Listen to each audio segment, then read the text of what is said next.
गर्मीले हैरान छ। गाउँतिर बरु शीतल आनन्द हुन्थ्यो।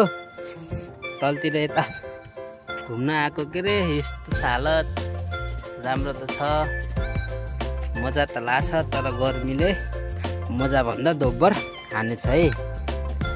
के गर्ने ल, केटोले चाहिँ स्नान गर्यो। ओए डाइभ हान्न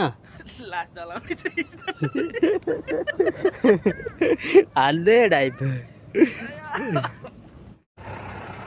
ड्याम हो वहाँ छ।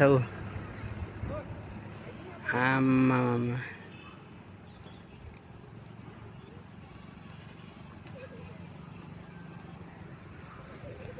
ओए हाई गर, तँलाई त यत्रो देखे चाहिँ सानो सानो मान्छे।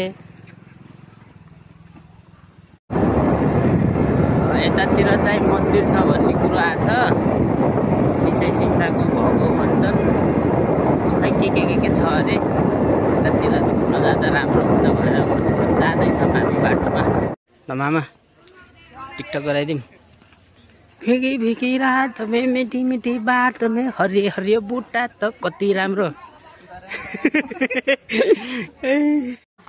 लास्टै गर्मी भयो यार।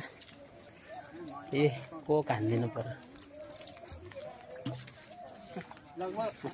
हामी फेरि सानोतिनो खाइन्छ क्या कोक।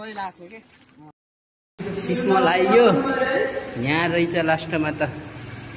ओए के हो यहाँ पनि म ओ वहाँ नि। ल केटाहरूले भित्र जान माने थिएनन्। अन्डरग्राउन्ड छ सिस्मल, अन्डरग्राउन्ड ठुलो बङ्गला भनी गफ लाई लैयो। फेरि जाने गर्मी चाहिँ लास्टै भयो। यसरी गर्मी रहेछ। गाउँदेखि आएको पनि धेरै बसेन। ल घुम्दा घुम्दा त हामी यहाँ पो आइयो। आमामा भ्यू चाहिँ राम्रो देखिँदो रहेछ। यो चाहिँ के हो? यो सेफ्टी टङ्की भन्छन् हाम्रो कान्छा दाइले। सेफ्टी टङ्की हो त यो। हाम्रो मामाले भन्नुहुन्छ फेरि पानी नाप्ने हो भनेर। ल यसो कमेन्ट गरिदिनु पर्यो यो के हो? पानी नाप्ने हो कि सेफ्टी टङ्की हो कि के हो? नहुन मिल्छ यार केटा। हेर त भ्यू त सही देखिँदो रहेछ नि यस्तरी लामो।